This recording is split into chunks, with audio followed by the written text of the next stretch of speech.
Olá pessoal, mais um episódio da SKESCO Talks, agora hoje com o Marco Vicente e William Alves da MAB Consultoria Tributária. Sejam bem-vindos. Prazer.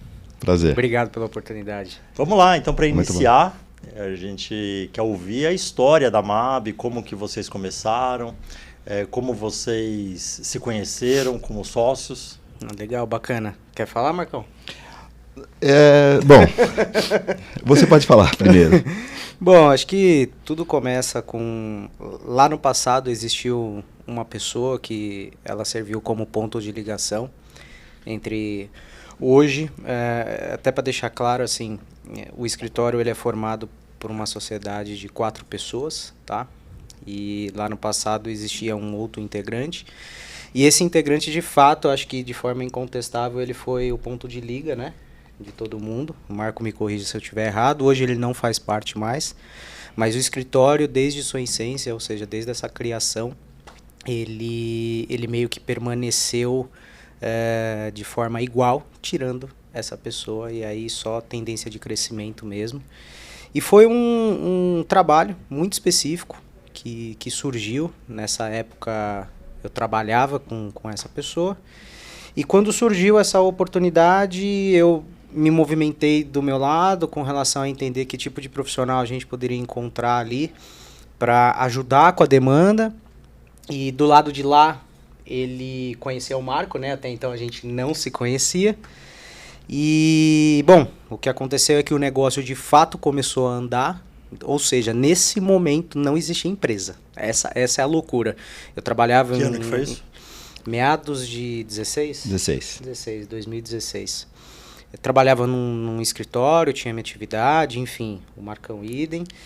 E aí a coisa começou a fluir, a gente começou a ter os nossos primeiros encontros do tipo, olha, esse aqui é o fulano de tal, esse aqui é o fulano de tal, tudo bem, esse é o trabalho, vamos seguir, como que a gente vai fazer? E aí eu me lembro que nesse caminho eu acabei me desligando do escritório onde eu trabalhava, até falando um pouco da minha formação. Eu sempre atuei na área tributária, né? Então desde o meu estágio até de fato hoje é uma carreira consolidada em cima do direito tributário. Eu nunca tive a oportunidade de trabalhar em outra área e também nunca tive interesse porque eu gosto do que eu faço, né? Então, onde que eu parei? Só um parênteses aí, porque eu também gosto do que eu faço, mas eu já atuei em outras áreas. Talvez por um pouco mais de experiência, né? Um pouco mais de tempo. Bota um pouquinho mais, né? Mas basicamente a gente começou assim. Eu venho da área, eu comecei na área contábil, né? Depois que eu fui para o direito. E aí eu conheci o William, né? A gente tinha esse amigo em comum. E o William conhecia o Jones. E a gente mais ou menos tinha a mesma ideia sobre o direito tributário, né? Porque as pessoas têm medo do direito tributário. As pessoas acham isso um bicho de 7 cabeças. Né? A gente não liga que as pessoas têm essa imagem, né? Mas a gente sabe no nosso íntimo que não é tão um bicho de 7 cabeças assim. Né? Mas, com as novas tecnologias, né, nós pensamos que a gente podia facilitar essa vida. Né? E eu acho que isso mais ou menos era uma ideia comum nossa, e isso nos aproximou. Né? Que a gente podia desenvolver tecnologias para facilitar esse entendimento. Né?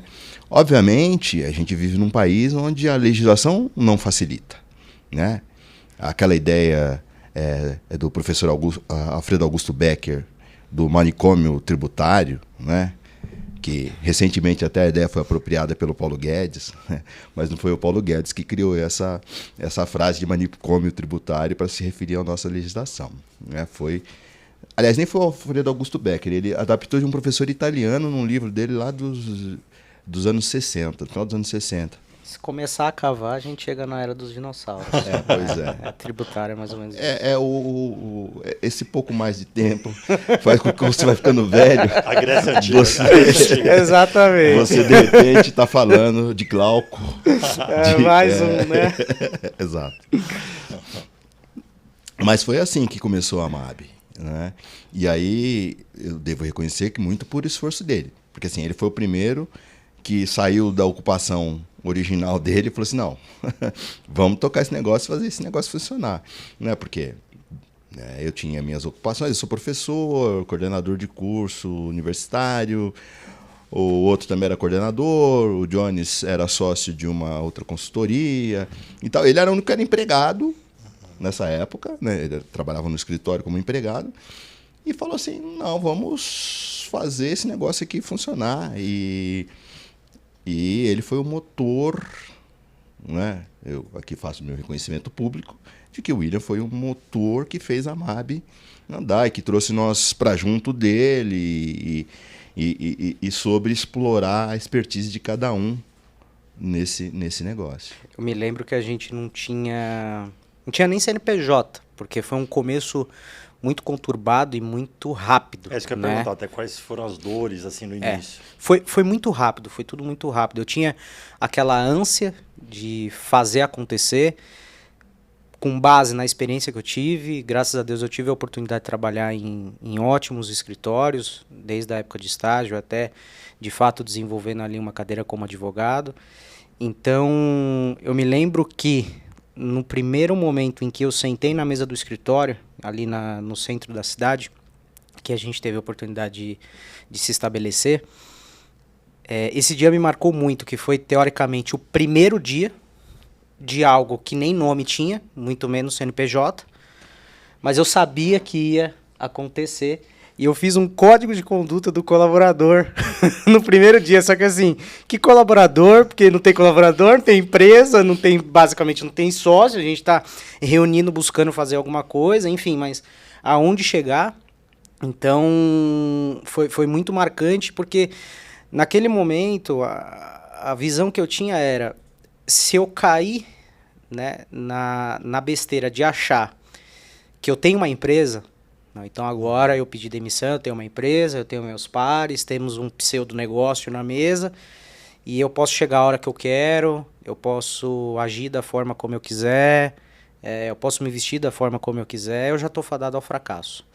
Então, se para trabalhar para alguém eu tinha que ter o compromisso de ir às 8 da manhã, ou a depender da situação, às 7 já estar de pé, para o meu próprio negócio eu criei uma condição de que às 6 eu já estaria de pé para poder fazer acontecer. E aí a coisa foi formando. Num determinado momento a gente pensou num nome, né? Eu me lembro até hoje que você me mandou a foto, num almoço você pegou e falou, olha, ó, tá aqui uma sugestão de nome. E pegou bem que MAB nada mais é do que a primeira letra do sobrenome de cada um dos sócios que na época ajudaram o escritório a nascer. E foneticamente pegou, ficou bom. E só lembrando que é MAB com 2 M's, né? 2 M's. MMAB. MMAB. E pegou, e foi. E aí, sempre trabalhando, um trabalho muito direcionado, insisto, para o tributário. Só que, com base em tudo que eu já tinha como experiência no contencioso tributário, quando a gente estava moldando o negócio propriamente dito, a gente tinha as nossas dúvidas, né? Uma consultoria, um escritório de advocacia. E a gente percebeu que o escritório de advocacia, trabalhar com o romantismo da tese é muito legal, né? Os advogados contenciosos que me desculpem, e isso não é de forma alguma diminuir esse tipo de trabalho, mas eu acho que existem vertentes, ramificações dentro do direito e todas elas têm que ser muito bem aceitas da forma que são. Eu tive essa experiência, né, com o processo. Eu me lembro que eu ia no fórum na época que eu pedia processo por número de ordem, né? Então, é uma experiência válida. Me abstenho de falar quando eu ia no fórum. É uma experiência válida, uma experiência boa. Como todo estagiário andando às margens da sociedade, carregando um monte de processo. E para mim foi muito válido, né? Eu acho que, até um parênteses, hoje, com o processo eletrônico, os novos alunos que se formam numa faculdade de Direito e conseguem uma carteira de ordem, esse cara ele não vai viver o que a gente viveu lá atrás, de ter que sair às 4 horas da tarde do escritório na Avenida Paulista para fazer, sei lá, 5 devoluções e uma carga no centro da cidade, isso em 2 horas. Pode parecer muito tempo, mas não é. Então, foi uma experiência muito boa. E aí, puxando para o lado do negócio, eu acho que o escritório de advocacia não vai ser uma boa, né? Pelo menos não nesse início. E por que a consultoria? Porque aí na consultoria agora de fato a gente começa a entrar no ventre do negócio. Que é o quê? É trazer melhoria de caixa, melhoria de performance, e obviamente que esse é um discurso que ele foi moldado ao longo do tempo. Lá no começo eu era muito engessado, acho que todos nós ainda tropeçávamos muito, né? Não que hoje isso não aconteça, acontece, mas chega num determinado momento da sua vida que você já consegue agir naturalmente diante dos problemas, que é o problema do tributário dentro das empresas. E aí, de fato, a gente percebeu que trazer liquidez, fazer a geração de fluxo de caixa, era algo que pra gente era mais interessante do que o próprio escritório de advocacia. E aí, de fato, a gente se consolidou e falou, não, vamos no viés da consultoria, e obviamente que existem os produtos dentro dessa consultoria, onde eu vou fazer um planejamento visando melhoria de performance dentro da folha de pagamento, ou num fiscal, num PIS e COFINS, ou num ICMS, mas via de regra, eu acho que esse é um retrato inicial do porquê da consultoria, quem são os integrantes, né? E a formação. Até porque, assim, a gente tinha uma... Por sorte, né, nós reunimos cabeças que tinham uma visão muito parecida sobre isso. A gente percebia que no direito tributário tinha um gap entre o pensamento do advogado, do tributarista e do departamento fiscal, que é quem executa na prática, quem operacionaliza a questão tributária no Brasil. E aí nós, né, com o conhecimento das duas áreas, a gente falou, a gente podia aproximar essas áreas, não é? E aí um escritório de advocacia talvez afastasse, né? Porque a gente ia estar representando um lado só. Então, na consultoria, a gente conseguiu reunir essas duas coisas, não é? Então, assim, foco nas obrigações acessórias, nas obrigações tributárias acessórias, porque ali está o grande segredo, né? Quando a gente fala em reforma tributária, uma das coisas que os empresários pedem é que se simplifique a vida, né, que se gasta muitas horas por ano para apurar o tributo a pagar e, mesmo assim, você nunca sabe se aquele é o valor de fato correto a pagar, né? Então, essa ideia de consultoria também veio daí, da gente usar expertises, né? Tanto é que, com o tempo, né, agregou-se mais um sócio à nossa consultoria, que é um auditor, né, um ex-auditor da Price, um contador, e que é uma pessoa que trouxe uma grande riqueza uma bagagem muito grande de conhecimento para o nosso business. Eu acho que assim, do negócio em si, o ponto de convergência para o crescimento foi quando a gente entendeu ou passou a dar uma melhor atenção para a questão do cumprimento das obrigações acessórias. O escritório ele nasce, então vamos lá. Quando a gente fala de um planejamento tributário, eu vou encontrar a oportunidade jurídica, e aí a gente vai estressar esse cenário ao máximo. Sobre qual perspectiva? O que o STJ já decidiu sobre isso, o STF já falou o quê, a própria Receita Federal. Isso vai gerar um nível de discussão onde ele vai te apontar para um caminho sinal verde, né, fazendo uma analogia de semáforo, ou amarelo, cuidado, atenção, ou vermelho de forma alguma. Isso eu costumo brincar que só vai mudar a cor do terno que vai te apresentar, o advogado que vai te apresentar essa oportunidade numa mesa de reunião, porque são discussões que já estão, né, voltadas à folha de pagamento há pelo menos 2 décadas no judiciário. Então, enfim, a tese em si ela não muda muito, o discurso jurídico ele é similar, ele é idêntico. Agora, quando a gente traz a linguagem do cumprimento de obrigação acessória, aí sim você já sai do normal.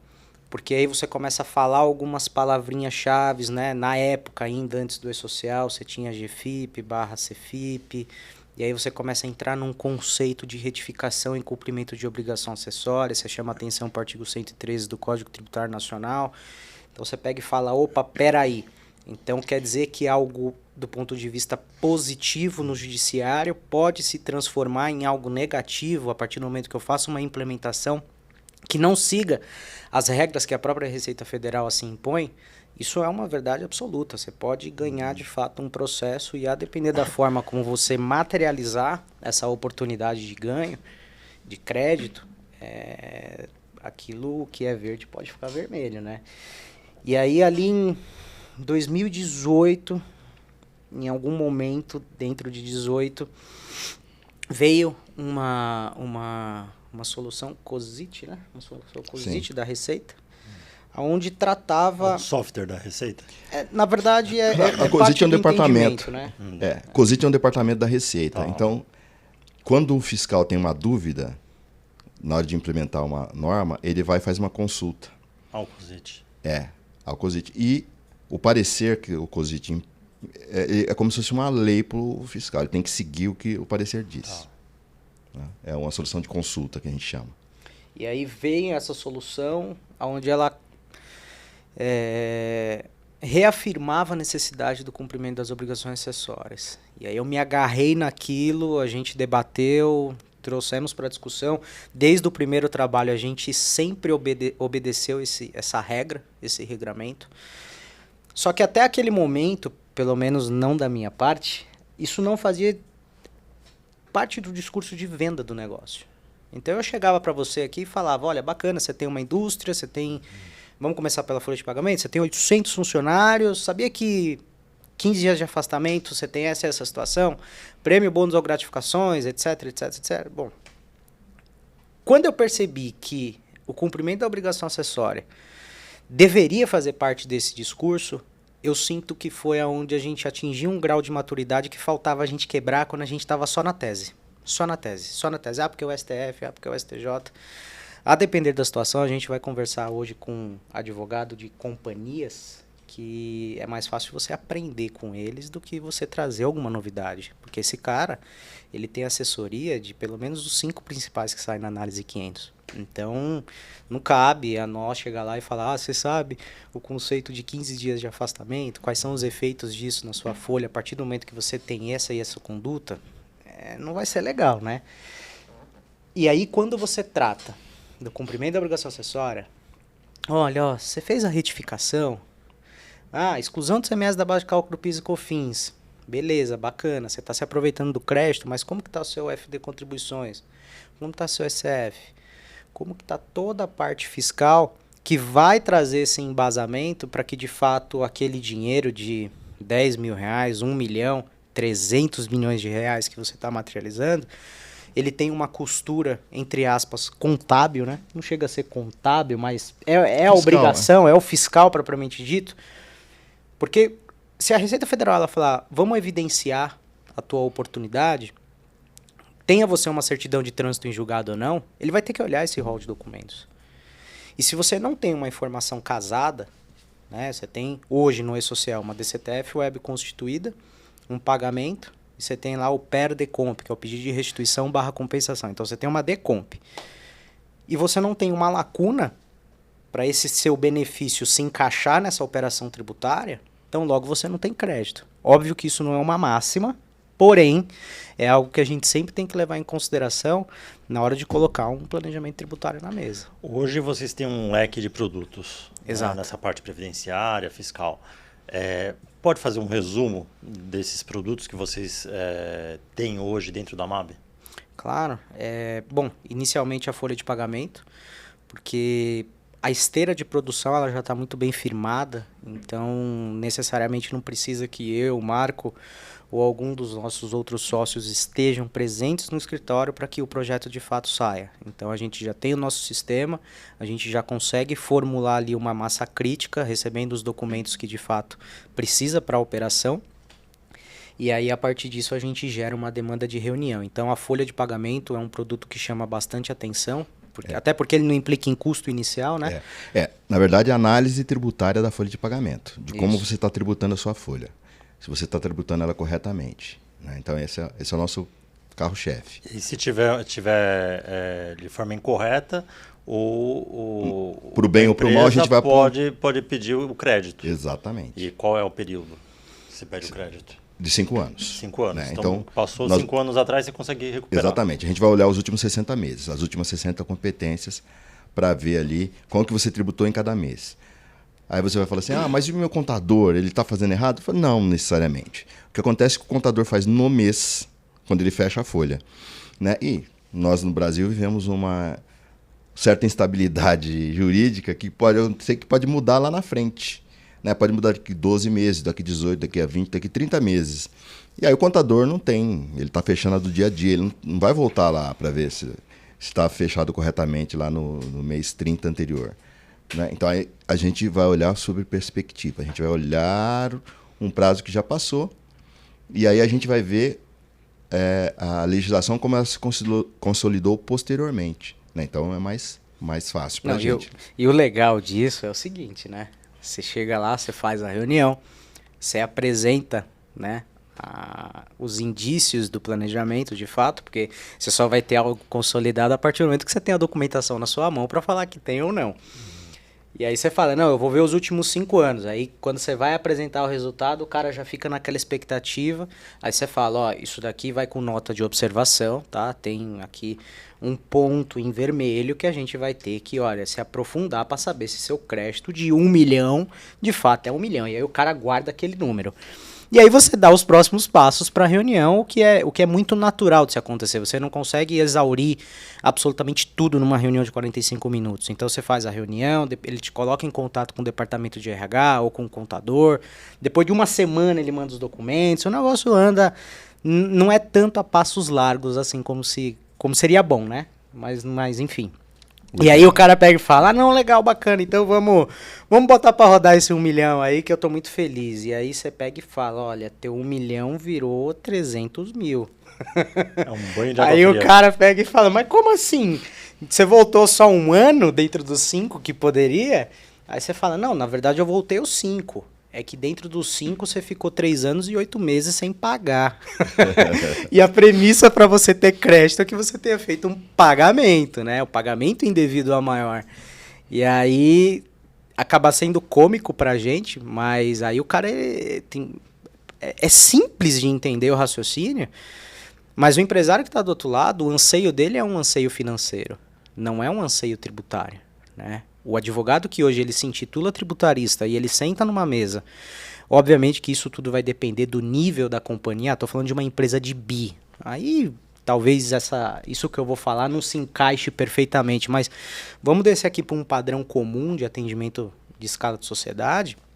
O cara, a depender da margem que ele tem no processo produtivo ou na venda dele, ele não quer saber o que é cláusula pétrea, ele não quer saber o que o 150 da Constituição fala, ou o que o 100 do CTN fala, ele quer ver o gráfico vermelho e o gráfico verde.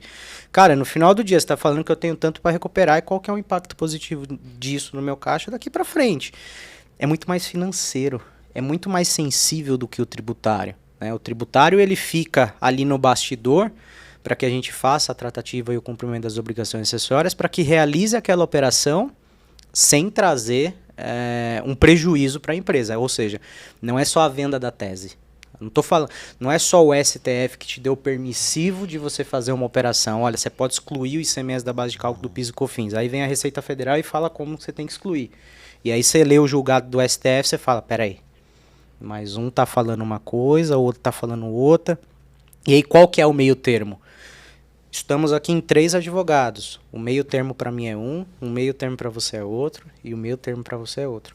Então ele é sensível do ponto de vista de discussão, mas ele é muito em busca do resultado positivo do ponto de vista de performance. E aí você exclui a academia, você tira o direito, porque daí o cara ele quer saber, e aí, meu, vai ter dinheiro ou não vai ter dinheiro?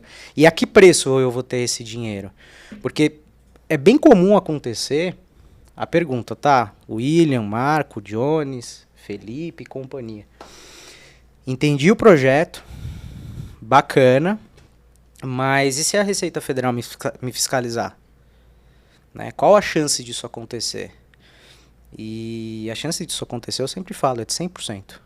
mas não porque o meu trabalho te gera uma exposição, e sim porque o colega que prestou concurso público, ele tem dever funcional de pedir esclarecimentos para você e para qualquer empresa que tenha um CNPJ ativo.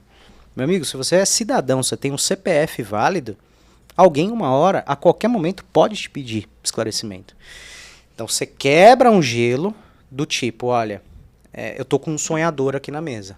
O cara tá me vendendo, ele vai tirar um elefante da cartola. Tem vários que fazem isso, né? Tem. São muitos os que fazem. Mas, para quebrar essa barreira, quando a gente chega num nível de maturidade de discussão, que de fato tem uma oportunidade positiva na mesa, e olha, vamos construir essa oportunidade do ponto de vista de documento, aí sim você começa a pensar no financeiro. Aí você entra na linguagem do dono da empresa, ou da pessoa que representa, da pessoa que está buscando esse índice positivo. Quando vocês chegam numa empresa do Simples, né, Tá. nacional, o problema dessa empresa é muito diferente de uma empresa do lucro real presumido, ou os problemas são bem parecidos? O problema normalmente é diferente, porque acontece, né? Teoricamente, né, então, lá na academia, eles vão falar que o Simples Nacional não é uma forma de apuração do lucro, mas é sim um benefício fiscal. Então, quem está no Simples, teoricamente, não tem direito a nenhuma revisão e tal, porque é apurado simplificadamente e tal. Mas, na verdade, hoje em dia a gente sabe que a lei que criou o Simples, né, a Lei Complementar 123, ela prevê a possibilidade de segregar algumas receitas de produtos que são tributados monofasicamente. E Só para quem está assistindo, o que é o produto monofásico? Você começou a falar muito difícil. desculpa. Você não começou a ficar difícil. É um produto que ele é tributado uma vez só, Tá. no começo da cadeia. Então, o fabricante tributou, então quem distribui, quem vende, não vai tributar ele com o PIS e COFINS. Tá. Tá? Então, ele já foi tributado na fonte. Então, o que acontece é que, às vezes, o distribuidor, o comerciante, ele continua tributando, né? E aí, ele está pagando duas vezes, né? Ele já pagou quando ele comprou e ele está pagando de novo. Então, a gente pode fazer uma revisão para ver se ele está pagando o monofásico que ele não deveria pagar. Então, para o Simples, em geral, esse é o produto que a gente tem. E uma outra possibilidade é que existem muitas pessoas que estão no Simples porque acham que é o melhor dos mundos, né? Mas não fez a conta. E, às vezes, num outro regime tributário, ele ia pagar menos, né? Então, a gente fala, principalmente para quem tem folha pequena, né, poucos empregados, né, é sempre bom você fazer a simulação para ver se você no Simples está tendo um benefício. Às vezes você não está tendo um benefício no Simples. Legal. Né? Não, total. E, de novo, acho que assim, para esse cara, né, para esse empresário, o que importa é, é a linha verde. Essa equação ela vai ficar positiva em qual momento, né?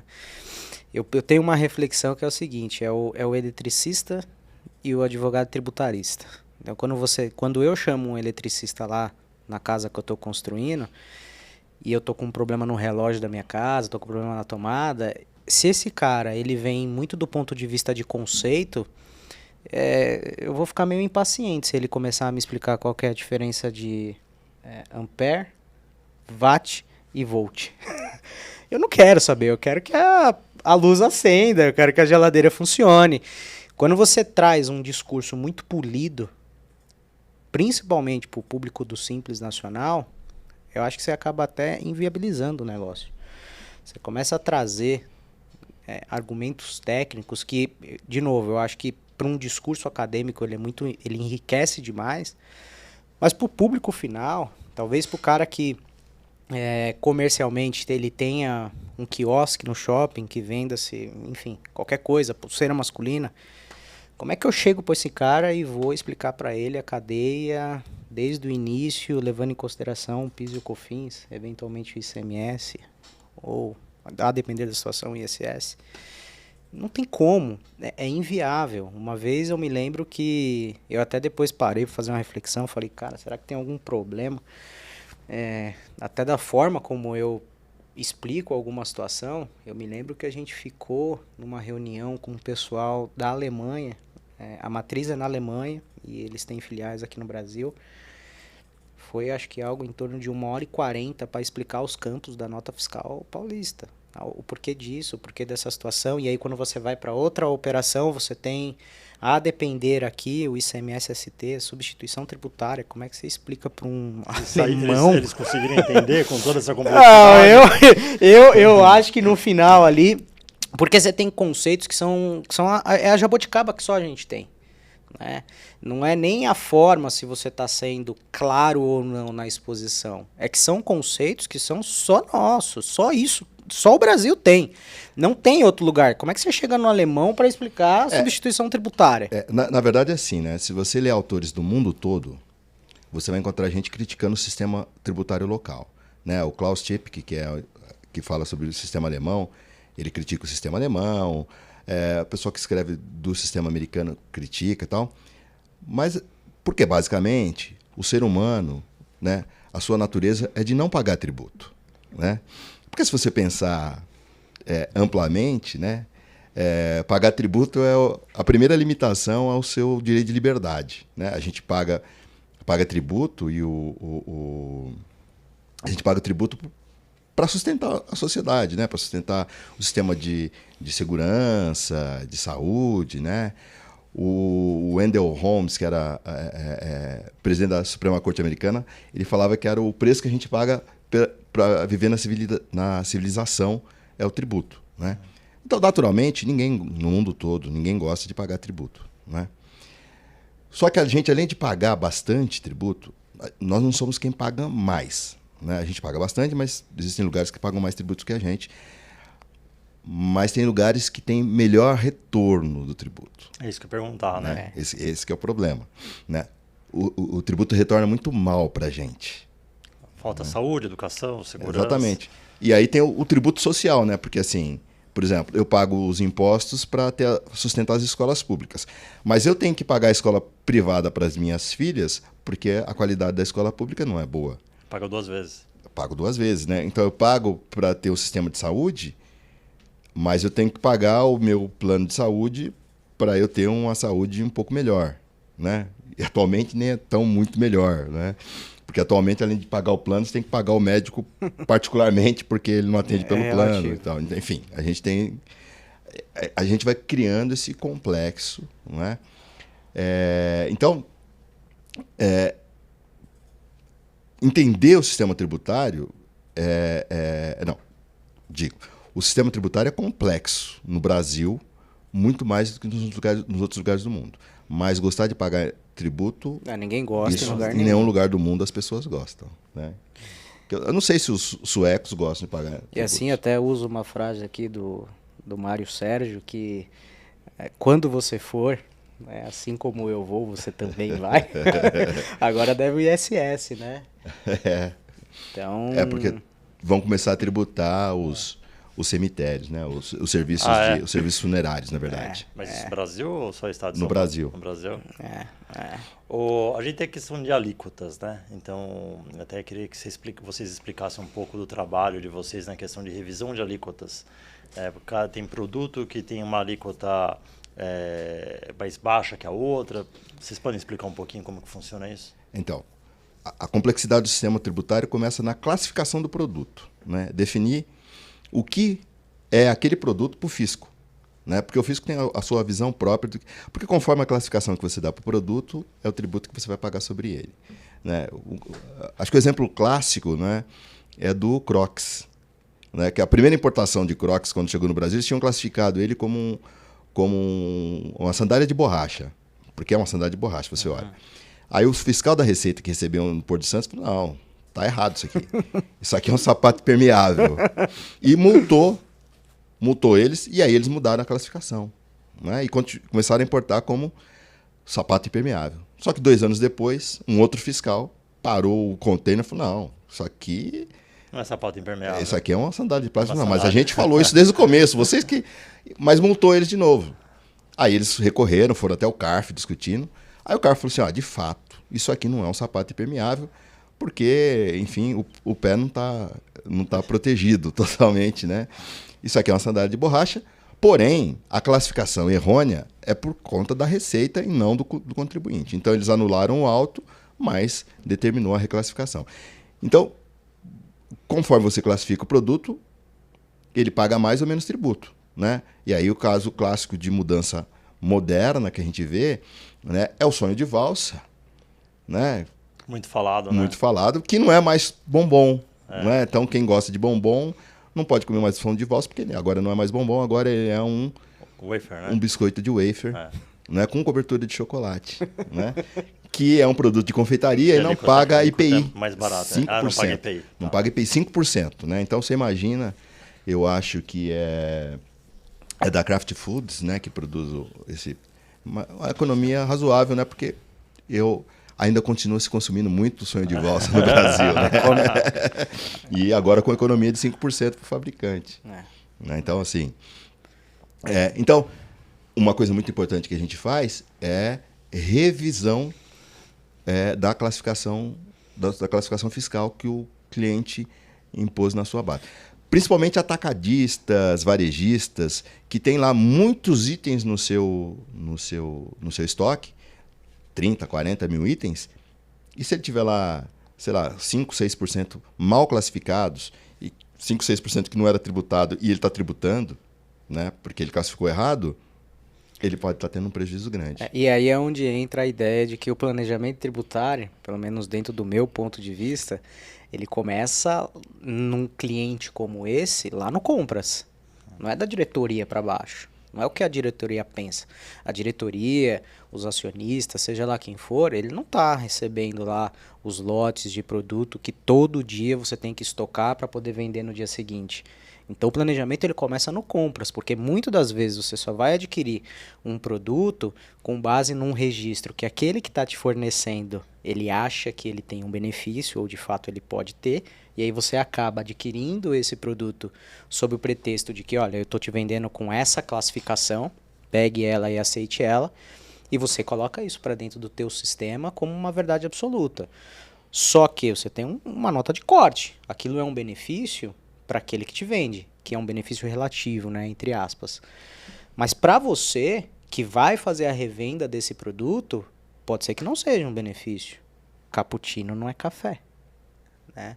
Você tem produtos de cesta básica, onde vai ter uma determinada alíquota, você tem produtos que não estão, né, não fazem parte da cesta básica, que vai ter outra alíquota, e você tem situações de bagunça. Eu já presenciei NCM, né, nomenclatura comum do Mercosul, todo produto tem essa nomenclatura, e já peguei NCM de bandeja de carro, que é uma parte da suspensão, né? Na mesma classificação interna da empresa, como bandeja de assar frango, né? E aí você fala que tenha um benefício ou não, tem alguma coisa errada. Porque você tá... Você pegou isso antes da Receita ver. Geralmente sim. Acontece os dois cenários, tá?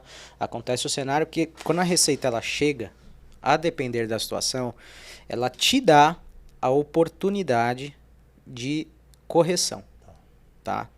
Isso não serve para tudo, mas acontece. Então ela fala, olha, eu vou te fiscalizar, e é o seguinte, dá uma olhada aí, porque o que tiver errado eu vou pegar. Tá? Mas acontece também de quando ela já, enfim, ela já chega chutando o balde, falando, olha, com base no que eu olhei aqui, a informação que está no sistema, ela não cruza, que é o famoso despacho. Então já chega lá um despacho, onde ele está glosando a tua operação de oportunidade de crédito, tá? Então, agora, cappuccino não é café, mas Pringles é batata. Mas Pringles é batata. Eles não queriam que fosse, mas... A batata alíquota é maior. Não, na verdade é uma discussão que tem lá na Inglaterra, que o fabricante tinha lá na Inglaterra, né? Como ela adicionava algumas coisas, ela queria dar uma outra classificação fiscal, e lá os tribunais britânicos falaram, não, isso aqui é batata, vamos concentrar nisso, né? Porque como ela passava por uma transformação, sim, né? Sim. Mas enfim... Mas é muito confuso. Eu acho que no final o raciocínio lógico que fica para o público que visa ou pretende trabalhar com o tributário voltado nessa parte mais de consultoria,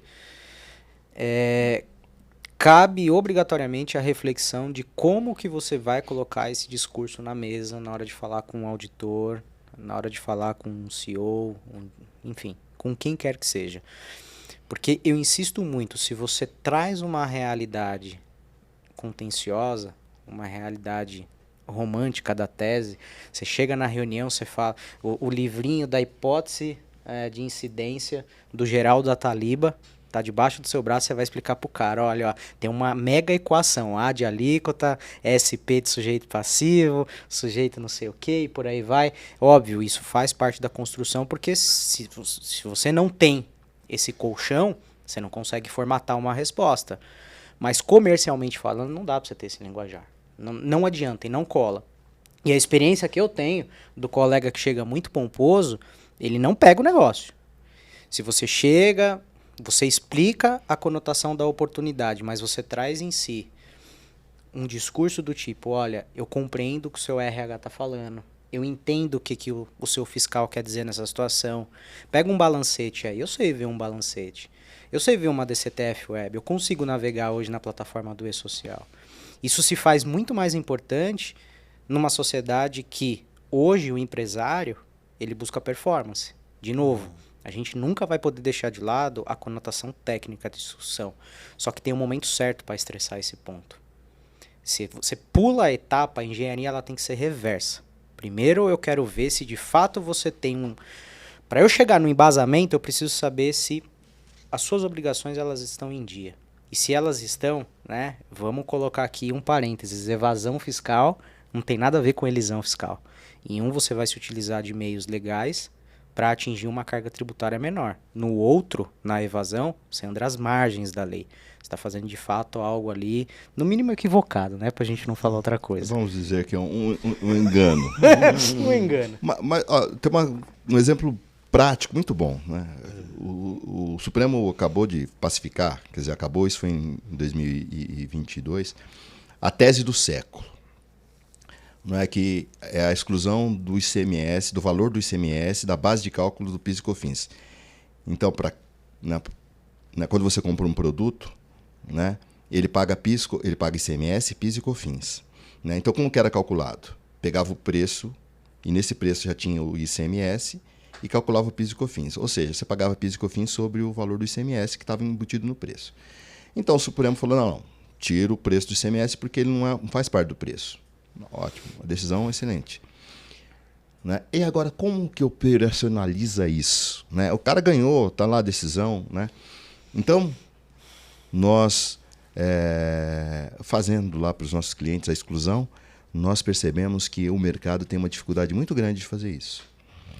E aí nós começamos a receber uma demanda de algumas empresas que fizeram e a Receita glosou a exclusão dele. Falou, não, está mal feito. Você imagina na cabeça, guarda o que você tem para continuar.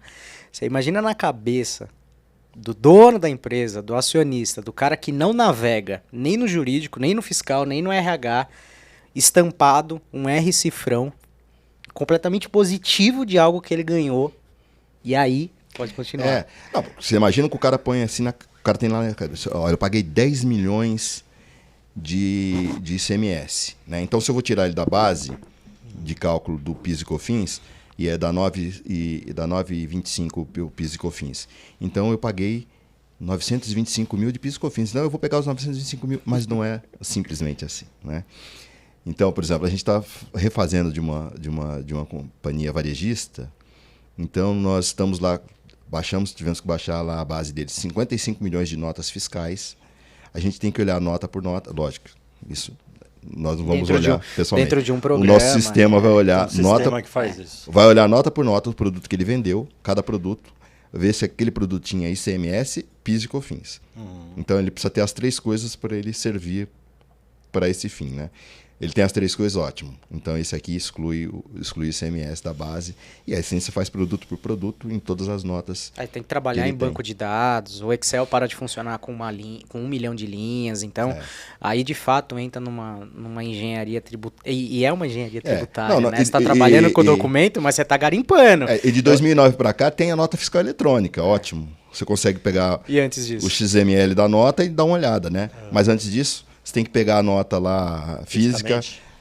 escanear ela, fazer um programa para ler ela em OCR e, enfim, e uma série de coisas. Era um trâmite muito mais complicado. Muito mais complexo, né? Então a gente estava falando de produtos, né? Então, um novo produto que nós temos aí, porque um monte de gente ainda não fez a exclusão do PIS e COFINS da base de cálculo, que pode fazer dos últimos 5 anos.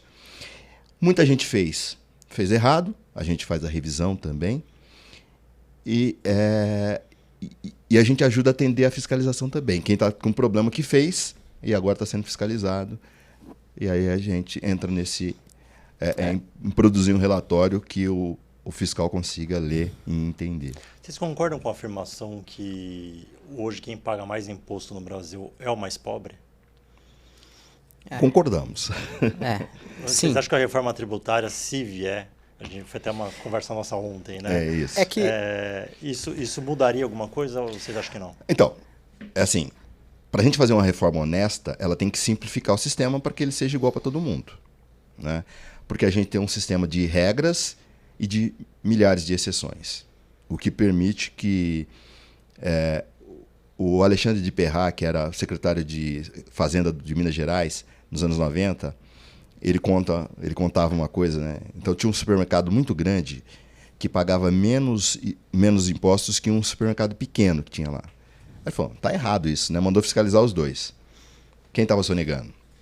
O pequeno, que pagava mais. Né? Por quê? O grande tinha uma estrutura jurídica, contábil e fiscal mais apurada, né?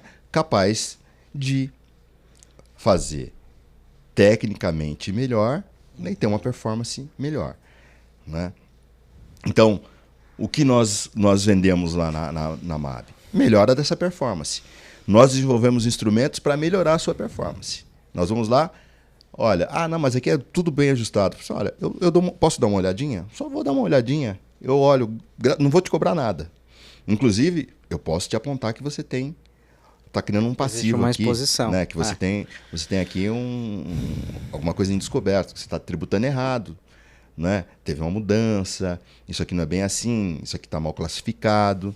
Então, nós temos essa agilidade para fazer esses apontamentos. E também cabe a reflexão que hoje o tributário em si, ele é sobre o consumo, né? O volume está sobre o consumo, ele não é centralizado sobre a renda. Então, o impacto, a carga tributária, você pode pegar e falar, mas o leite, ele é o leite em qualquer lugar do país, tá? Concordo, mas a alíquota que recai sobre esse leite, não necessariamente. E o impacto financeiro, sem sombra de dúvidas, não é igual. O impacto financeiro para uma pessoa que ganha um salário mínimo e para uma pessoa que tem uma distribuição de 50 mil reais por mês, o preço do leite, se ambos comprarem na mesma padaria, é o mesmo. A carga tributária, o impacto no bolso de quem ganha um salário mínimo é completamente desproporcional de quem ganha 50 mil. Uhum. Então eu acho que assim, falar em reforma, sem tratar de conotações de cláusulas pétreas contidas na Constituição tributária, na Constituição Federal, eu acho muito delicado usar o jargão reforma tributária, porque existe uma lacuna muito grande entre, de fato, uma reforma que funcione e você pegar vários tributos sobre uma perspectiva e colocar eles dentro de um ponto focal único e falar, tá aqui a reforma, sendo que a carga, teoricamente, ela continua a mesma. Então, tem uma diferença muito grande quando você fala em se estabelecer uma nova sociedade com uma ordem tributária reformulada, de fato, do zero, e você apenas renomear impostos, contribuições e por aí vai. E aí é muito sensível, porque aí você foge do direito e você vai para a política. Algumas decisões, principalmente no campo do direito tributário, elas não são jurídicas, elas são políticas. É o impacto orçamentário. O que isso causa na máquina estatal? Ou seja, o teu direito, ele é relativo. O quanto que você tem para levar, mas que vai me deixar descoberto aqui, do ponto de vista de sociedade, de economia pública, de dinheiro público. E aí o teu direito, ele se torna a ser relativo E aí vem um viés mais político. Então, ó, o negócio é o seguinte, exclusão do semestre da base de cálculo do PIS e COFINS, tudo bem, você tem aí 20 anos de discussão, só que tem aqui uma nota de corte. Não é todo mundo que vai levar. Tá? Então tem aqui uma modulação de efeitos dessa decisão e a banda vai tocar desse jeito. Ah, mas eu me sinto injustiçado porque eu deveria... Então, amigo, você não pode porque o impacto orçamentário vai colocar uma trava no teu direito. Então ele é muito relativo, eu acho muito sensível. Opinião pessoal minha, que não se confunde com a do Marco, muito menos com a do escritório. Eu acho que essa reforma propriamente dita, se a gente tiver que pegar grandes estudiosos, autores de livros, professores, praticantes do mercado tributário, eu acho que o resumo de todos eles vai ser uma equação muito parecida com o que eu vou falar agora. Você vai ter que mexer na essência. Você vai ter que chegar na Constituição. Porque a Constituição, ela é a carta-mãe. O regramento está lá. O que você muda dali para frente, o peso disso no final, ele pode ser o mesmo. Você está tirando uma coisa daqui, está colocando lá, pegou um nome bonito, inventou alguma coisa, tá, mas a carta de montagem ainda é para você montar uma bicicleta. Você não vai montar uma Kawasaki de 1000 cilindradas. É um manual para montar uma Caloi, né? Então, não tem para onde fugir. Eu acho que a essência, respondendo a sua pergunta, ela é muito difícil, uma pergunta muito difícil, dentro da minha capacidade cognitiva. Para alguns pode ser muito fácil, mas se a gente não mexer lá no ventre, lá na raiz, lá na Constituição, de fato falar em reforma tributária é algo muito sensível. Enquanto a tributação estiver focada na renda, no consumo, como ele disse, nós vamos ter uma sociedade desigual, né? Porque quando se tributa o consumo, é uma tributação regressiva, né? Quem pode menos paga mais, né? Porque tem mais tributo embutido no consumo dele, né? Agora, mudar, né, para uma sociedade mais justa, e aí a gente tem que pensar como sociedade, a questão de mudar a nossa essência, repensar a nossa Constituição. A gente vai ter que mudar a tributação para a renda e para a propriedade, não é? Então, assim, há alguns anos aí uma discussão para aumentar a tributação sobre heranças, que hoje é no máximo 8%, para 20%. Né? Tem gente que fala assim, nossa, mas é um absurdo, né? Mas nos Estados Unidos é 40%, né? Na França é 45%, no Japão 55%, o imposto sobre herança. E aí você entra num tema delicado, né? Porque quando você tributa a renda, você tem fuga de capitais. Exato. Exatamente. A França fez isso, acho que na década de 90, e tributou renda, uma questão muito mais alta, e aí teve fuga de capitais. Um monte de gente foi morar em Mônaco, na Alemanha. Gente, a gente está chegando na parte final da entrevista e eu queria pedir para vocês fazer duas perguntas. Qual que é a principal dor hoje da MAB, da empresa de vocês? Qual a maior dificuldade hoje? E onde vocês se veem como pessoas, não como MAB, mas William e Marco, daqui 10 anos? Pode começar. Eu começo? Não, eu acho que a maior dificuldade que nós temos na nossa área porque é uma área, pelo menos aqui no Centro-Sul, né, é uma área muito, com muita concorrência e com muita concorrência desleal, porque tem muita gente fazendo coisa errada no mercado. De forma que quando você chega com o seu produto, o empresário já tem medo de você. Fala assim, nossa, mas... crédito tributário? Não, já veio um cara aqui e já acabei tomando uma multa. Enfim, né? Então tem gente que trabalha de um jeito ou de outro. A gente sempre fala assim, olha, eu quero trabalhar para você para sempre, né? Os nossos clientes, tanto é que a nossa carteira de cliente ela é muito recorrente, muito duradoura. A gente nós temos clientes que a gente trouxe de antes da gente ter a MAB, né? Então, estão lá com a gente. Então, acho que essa é a maior dificuldade, assim, como mercado. Agora, como pessoa, daqui 10 anos, é difícil, porque eu tenho 2 filhas pequenininhas agora, né? Elas têm 3 anos. 3 anos, 3. Né? São gêmeas. Né? Então, o plano original, daqui 10 anos, eu estou num veleiro por aí fazendo nada. Tomando um bom uísque. Mas eu já não sei, porque daqui 10 anos eu vou estar pagando um colégio caro, enfim.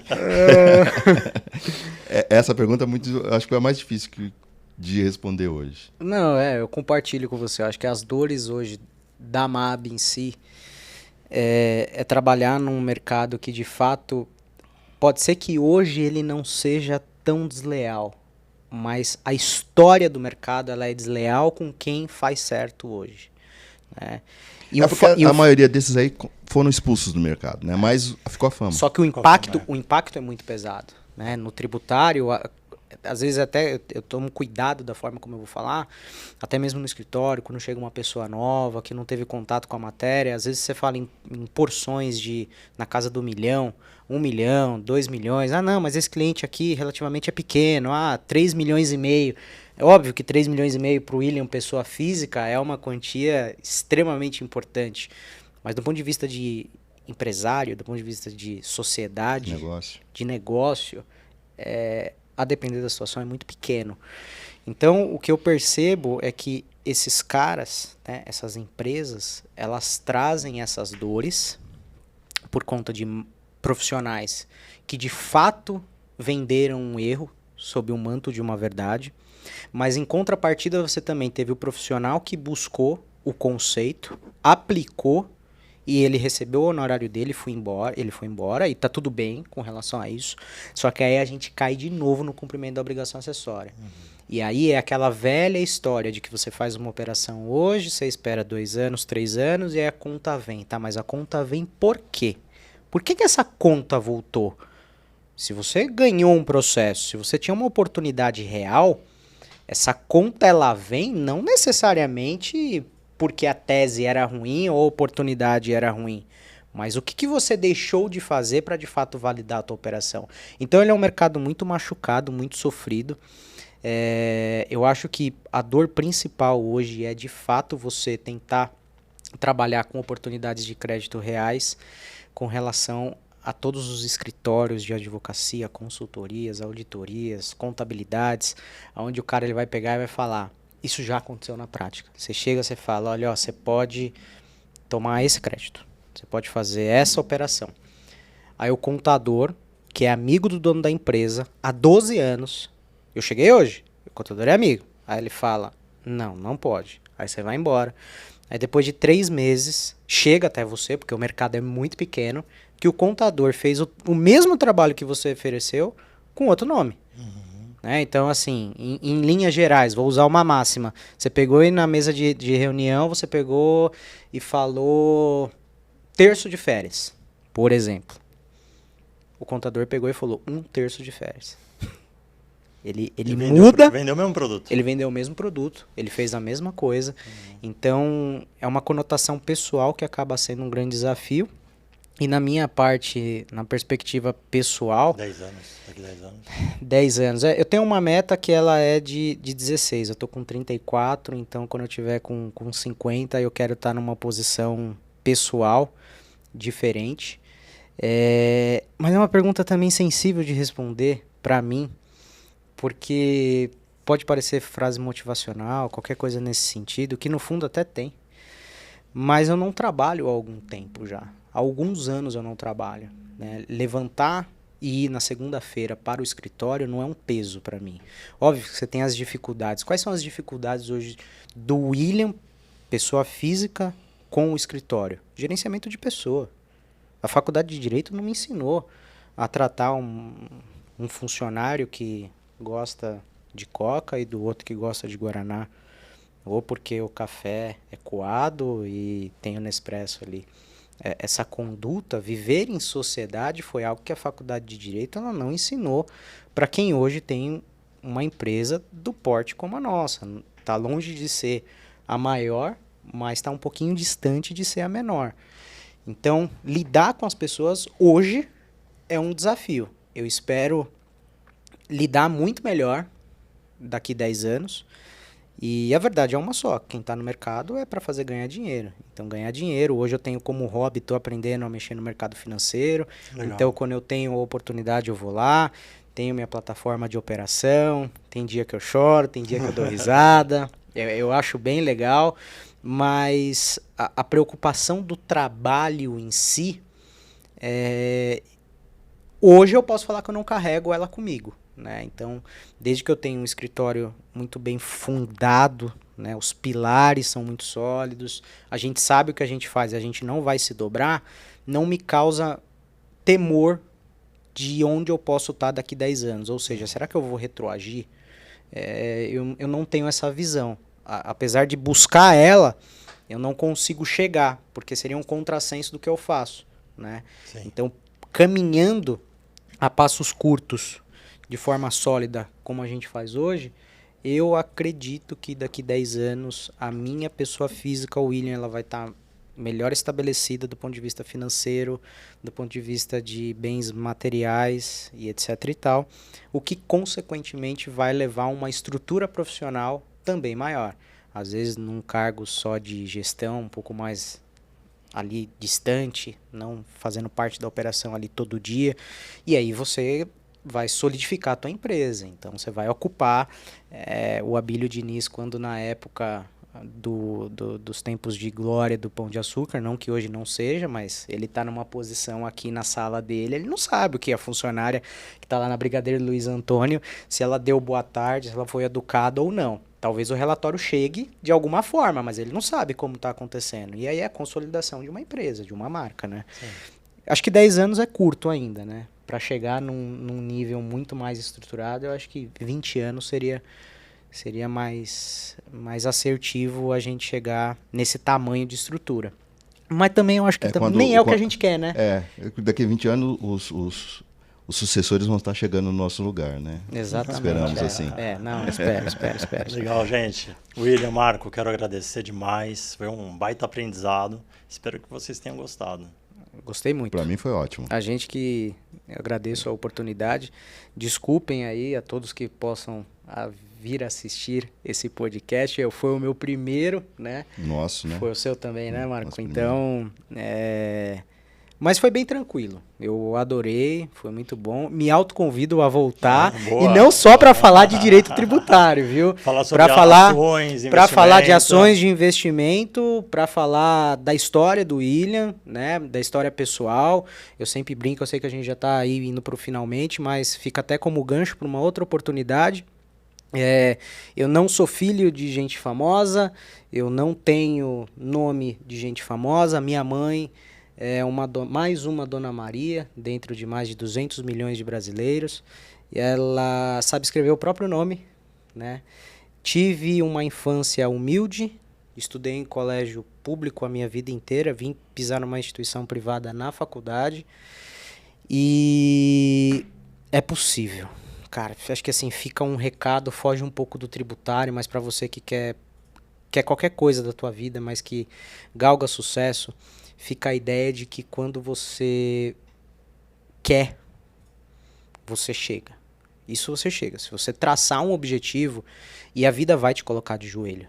A vida vai te colocar de joelho, não é uma vez só. Várias vezes. São várias vezes. Eu não sei contar quantas vezes eu entrei dentro do banheiro para me questionar, dentro da minha fé, dentro da minha crença, o porquê daquilo diante de tanto esforço. E não se deixa levar pelas influências. Então, quando você quiser muito alguma coisa, vá. Às vezes é fácil você julgar o livro pela capa. Alguém que não me vê hoje, eventualmente no podcast, quem não me conhecia, ou eventualmente me vê na rua, na minha moto, ou no meu carro, ou numa determinada situação, vai falar, mas é fácil. Para ele é fácil falar isso. É confortável. O pai dele indicou cliente, o pai dele alugou um andar na Vila Olímpia, a mãe indicou, muito pelo contrário. Não tive nada disso. Minha criação foi pela minha mãe. Hoje ela está num momento delicado de saúde, mas tudo eu devo a ela. Então, acho que o recado final que fica é para que você não desista dos seus sonhos. Não desista dos seus sonhos, em hipótese nenhuma. Mira num alvo e vai até ele. Busca ele, que vai dar certo. Boa. Obrigado.